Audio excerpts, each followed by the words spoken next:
Don't laugh. Welcome back. We got a 2001 Dodge Ram 1500. It's got a couple issues. The radiator's leaking. It had a slight accident. Ran into something.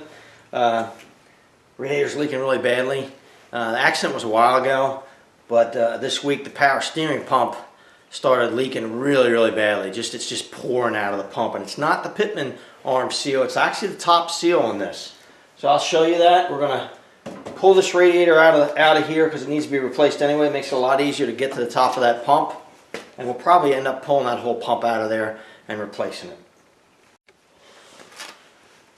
So this truck's cold right now. It's been sitting, so I don't have to worry about pressure in the system, and honestly it's leaking so badly that there's not a lot of fluid in this. So normally I drain this first, but the fluid is so low, I'm going to kind of get some of the things off the top. Just take the radiator cap, upper hose, remove the overflow bottle, the washer fluid clips into place, kind of get them out of the way. This shroud has to come off. 4 bolts, 2 on each side that actually hold this shroud in place, 2 10mm, and they're buried down in here, one at the top, one at the bottom. We'll do that first. We'll take the stuff off the top and get it out of the way, and then we'll come back and work on getting everything else out of the shroud and everything else. So upper hose, pretty easy to get off of here, should be. See, there's not, you can hear it, but there's not a lot in there. You just stick that up so it doesn't leak. Just kind of put it up out of the way so it can't fall down and leak all over.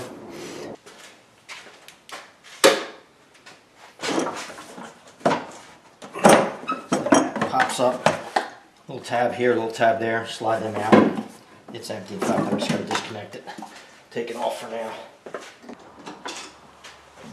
I know there's a, where is it? Round protrusion right there. I think that's it right there. Let's see if I can get that.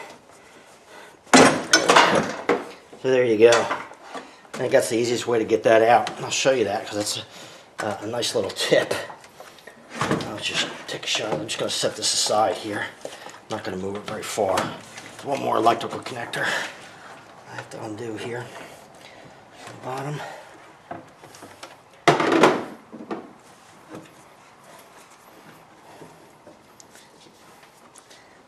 Okay, electrical connector. Just set that out of the way. Gives me a little more room. I'm not going to move this far. It just needs to get out of the way. So I'm just going to push it up here. Set it back here. It's out of the way. So on the back of this, let me see. I don't know if you could even see any of that. On the back of this container, there's 2 round protrusions. And what I did, I found the easiest way, is to, between the cowl here, or the shroud for the fan, is to, from the back, slide a thin screwdriver in there so you can get those protrusions out past the indents, and then it'll pop right out. Otherwise it's very tough. These are pretty squared off at the top, and it's hard to get them. You got to really force it to get it out of there. But if you just stick a screwdriver in there to separate the shroud where these 2 round protrusions are in the windshield washer reservoir, it just comes right out, as you can see. Just a little trick. It makes it a lot easier. You didn't see me fighting with it there for 5 minutes and then just getting the brain after 5 minutes of messing with it. So on the passenger side, you see you have the cooler line, so we're going to undo this upper line. Just unscrew it basically. Careful, but we're going to replace this radiator, so I don't really care if I break the radiator, but I do want to kind of hold this inner one and unscrew the fitting there. And down the bottom, there's a different type of fitting here on this bottom line. Let me see if I can get you a shot of that down here. There's a clip on it. You can see me rotating that. That clip, we're just going to pop that clip off, get it out of the way, I think. I might need a screwdriver to do that. That'll come off, and I'll show you how to do that because it's a little different. It's just not a simple unscrew. You don't unscrew that. There's a special tool for that. So we'll pull that off. Then you can see the upper bolt and the lower bolt, and there's 2 of them per side. There's 2 more on that side. Then we'll work on getting this shroud out of here, and I'll show you another little tip for getting this shroud out. So it looks like both of these fittings are 11/16. They may be metric. I don't think so though. I tried a metric on there. So we're just gonna hold this inner one, break this one loose, break this line loose. I'm gonna get a pan to put on here. This will probably leak just a little bit. So I'm gonna put a drain pan underneath it here so I don't make a mess. I got my pan under there. Got that loose. We're just gonna undo that. So now looking down, see if I can get a little more light on that for you because I'm blocking my own light right there. There's that fitting.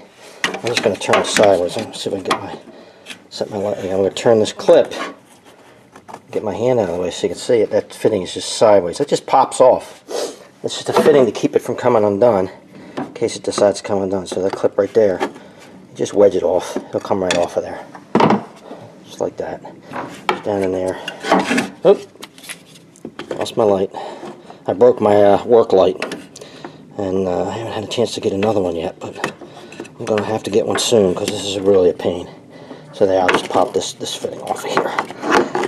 Come on. Well, easier said than done, I guess.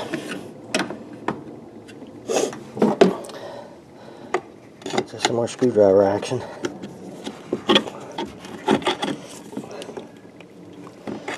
It's jammed in the line. That's why.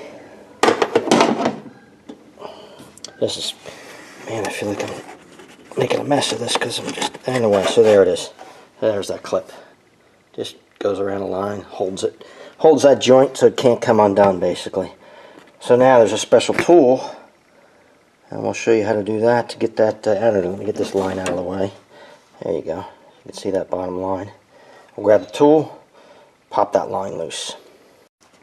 So here's the tool that's going to slide inside that fitting to release the spring inside it. There's a spring that keeps it on the pipe, keeps it from coming undone. And they make them in two styles. There's these, and then there's this one here.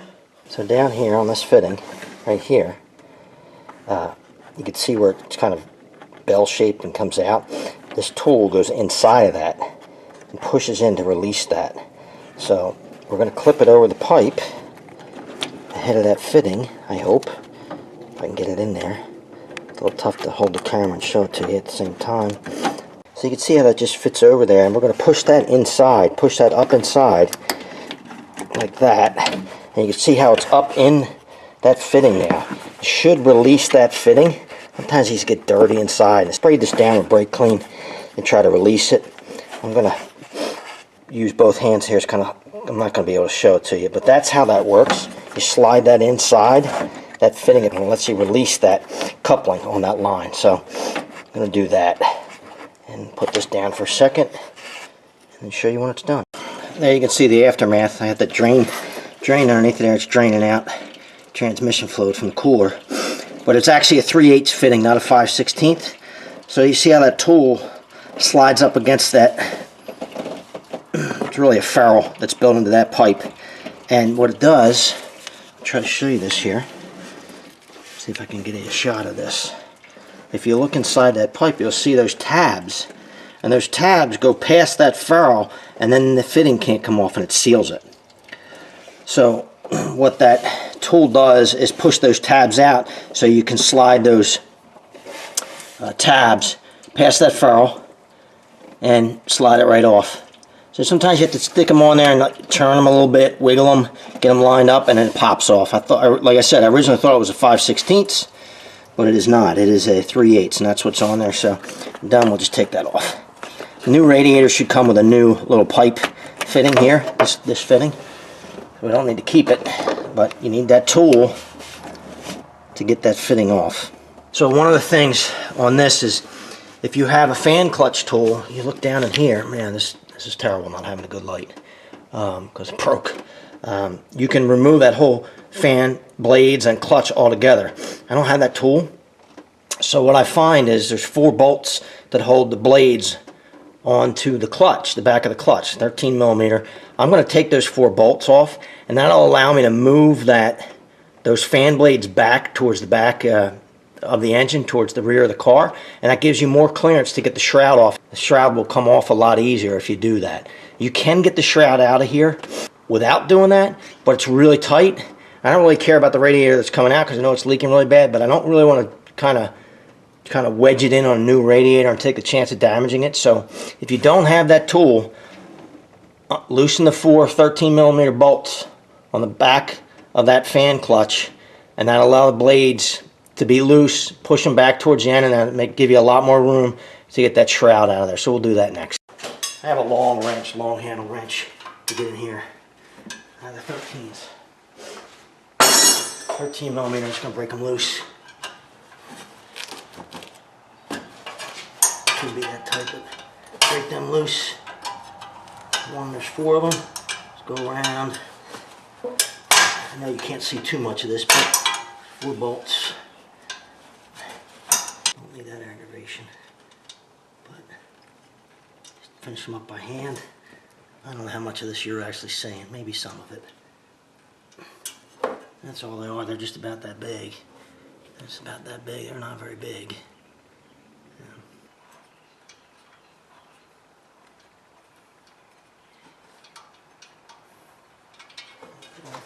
You'll feel this is still a little tight. You just got to pop it a little bit. It'll come off of there. I'll just put a little bit of pry bar on it.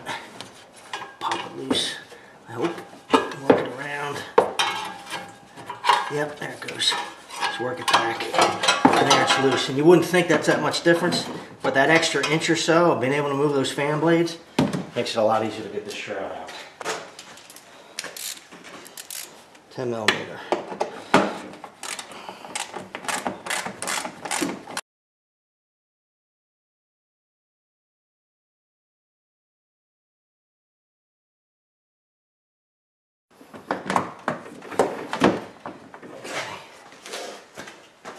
Do the same thing on this side, which I'm not going to show you because I know it's exciting. Okay, so I've got all 4 of those bolts out. Now it's just a matter of getting the shroud out of here. Get it past those fan blades. Tip it like that towards the back. Comes right out of there. You'd be surprised how difficult that is and how tight that is without loosening those fan blades up. It's a lot harder. But it's worth the time. A couple minutes it takes to undo them if you do not have the tool for the fan clutch to take the whole clutch off. It just makes it so much easier. So we're going to undo the lower radiator hose on this side. Let's see what else. So we have 2 mounting bolts, 10mm either side. So I'm going to do the lower hose first while it's still stationary, not going anywhere. And we should be able to take these 2 top bolts out and then lift it right out of there. Come gushing out of there. It did. I got most of it in the pan. Didn't miss too much. I expected a little bit of that. I love nice and wet.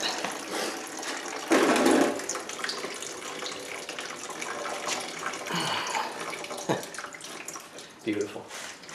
Guess we'll set that down over here, let it dry.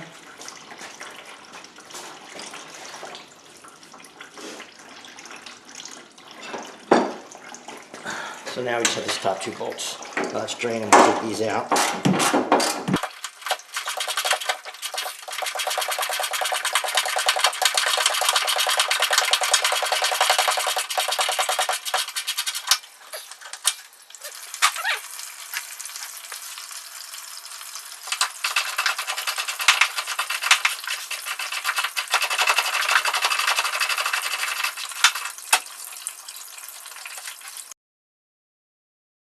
Plastic clips. Yeah.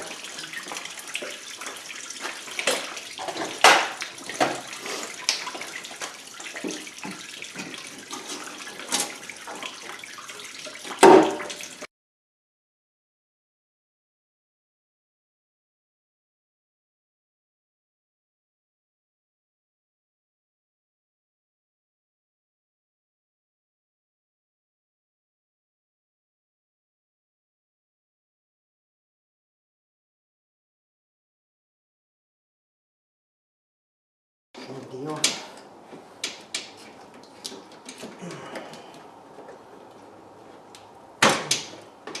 They're all loose. End up replacing a couple of them, but usually do. They get brittle and they break. this should be. There we go. Let me dump the rest of this in the pan. Mess with that going on down here.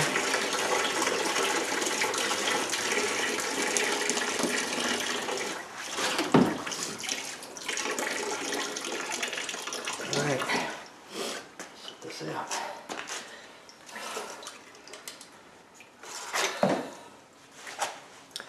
So I'll just give you a little quick look at this radiator. It is pretty messed up. I think from the accident more than anything. So, as I said before, you can see how twisted up the top of this is and how it just got nailed and pushed back along that front, top of it right there. It's just all twisted up and pushed back. And on this end here, if you look down the side, you can see where it's been leaking really bad on that side. Pretty much it for getting it out. Everything else looks pretty good. Well, you can actually see, and this has got, I don't think this is leaking. Well, it's not leaking, fortunately. So, you've got this oil cooler here in front of the AC condenser. And it's not leaking, but if you look at the top of it, look how it's bowed. That's from getting hit. It got pushed, and you can see on the front of this condenser, I don't know if this condenser's leaking or not. He said this was leaking before that. He had to refill it every year, so it doesn't really matter. But you can see how, I don't know if you can see there or not, but it's all pushed in and curved back in where it got pushed. Right there, you can see where it pushed the hood back into it, the grill. But it doesn't look like the cooler's leaking. That's leaking though. That is another thing I have to look at.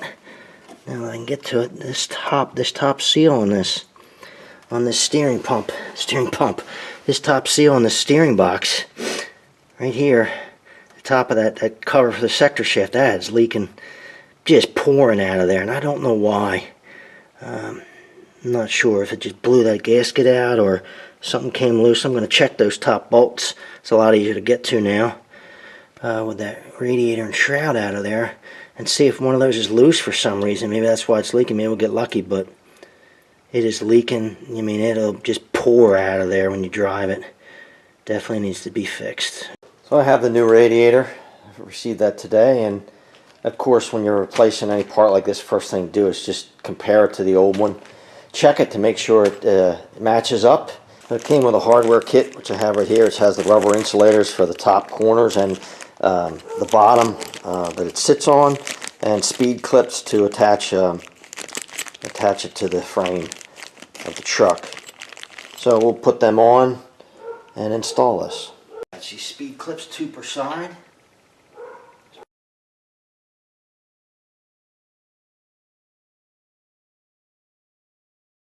That's these insulators.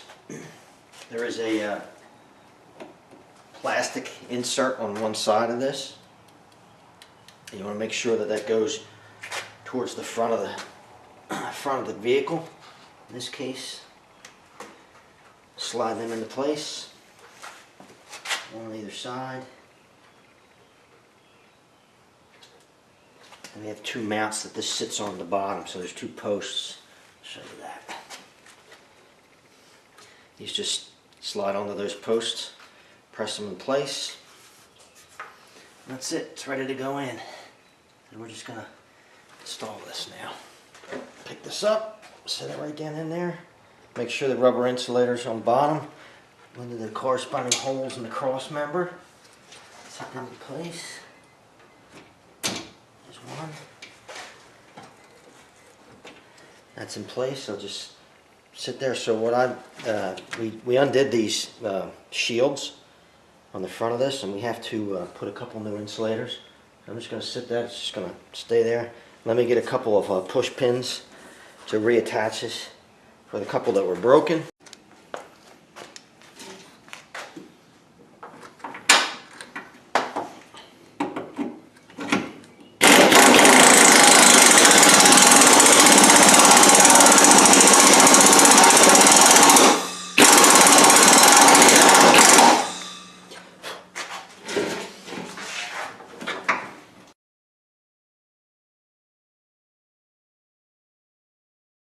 hook the lower hose back up next. Slide that back on. Okay. There. Looks good. Make sure the drain is closed, which it is. That's good. Everything's mounted correctly. I'm going to put the shroud in next. And then I'll hook these two lines up. The shroud just should be able to tip the shroud right back in here.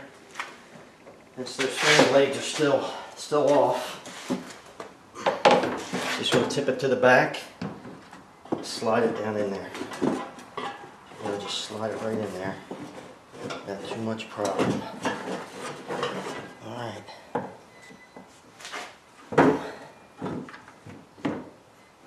So there's the two bolts on either side, 10mm bolts. I'll just put one on either side for now. Get them started.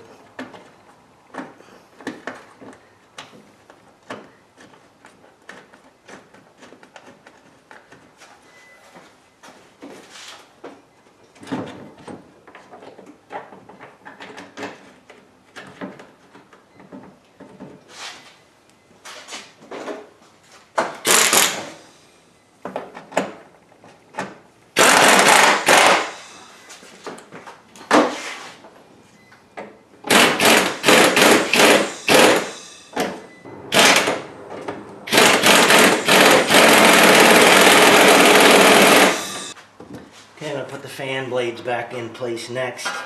I originally thought these were metric, but they're not. They're actually 5/16 by 18 with a 1/2-inch head on them. So I have some new ones. I had to replace one of them anyway. It was pretty chewed up. So we'll put the new ones on here. That's the bolt. So I have to get it lined up here and get them back in place.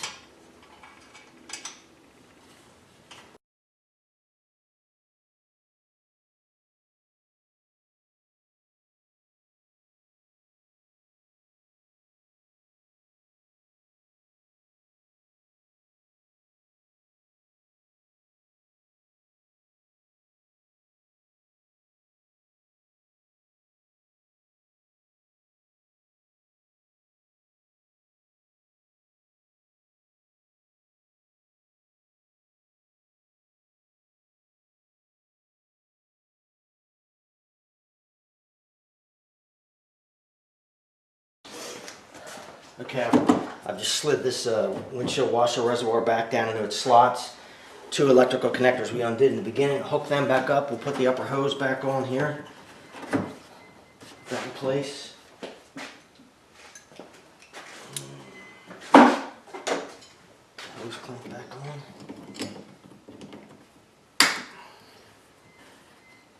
Put that in place. Now we're going to work on these two lines. I'll show you this bottom line in particular because it's that different type of fitting. The quick connect. There's the bottom fitting. It's protective and you see the ferrule there. Just pull that cover off. Here's the hose, here's the line. Should be able to slide that on there.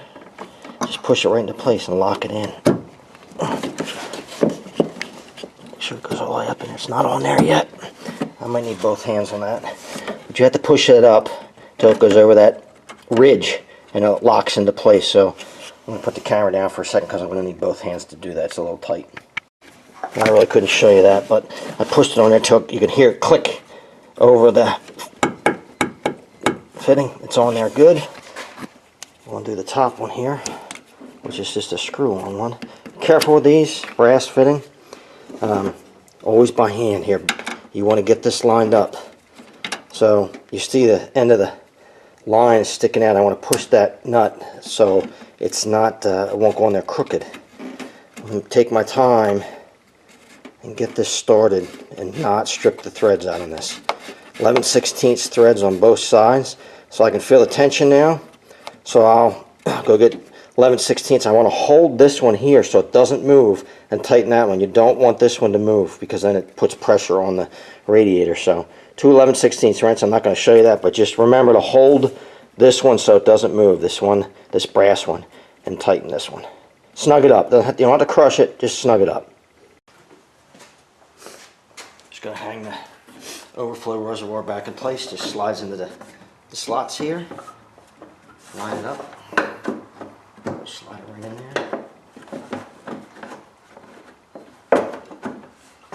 Get it. Alright. Hook the overflow hose back up to the radiator. I'm going to put a clamp on that. There's no clamp on this, but it's pretty loose and I want that tight, so I'll put a little small clamp on that. So I use this tool a lot. Obviously, if you don't do this very often, it's probably not. It's about $25. You can get it on Amazon or somewhere. It's a Lyle. The number's 24680. It's a funnel to fill radiators. It comes with an adapter, multiple adapters depending on what car you're working on. It'll fit over your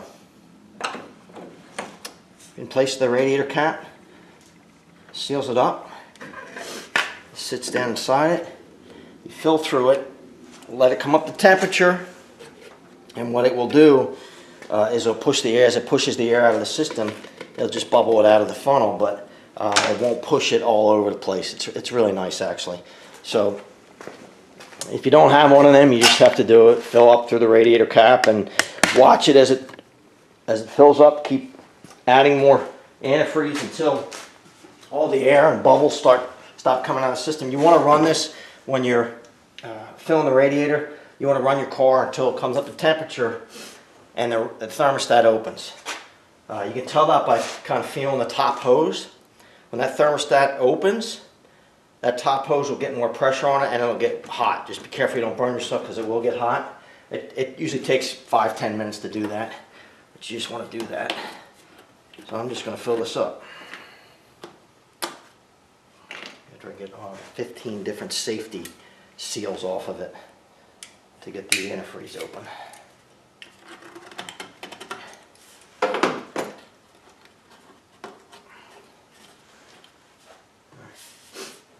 So we'll fill it half and half.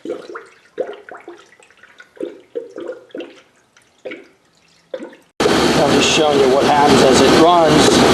You see it pushing the air out of the system. And that empties it out. I'll add some more fluid in there. And then as it pushes the bulk of the air out of the system, the actual level of the water will come up in this funnel. So that's pretty much it. The one thing you have to do after you've bled the air out of the system is make sure you fill up your overflow reservoir, make sure it's at the proper level. Pretty simple job, especially on a rear-wheel drive vehicle. A lot easier to use it to get at these radiators, and front-wheel drive is a little tighter. But I hope it helps you out. I hope you enjoyed it. If you liked the video, subscribe below. Thanks for watching.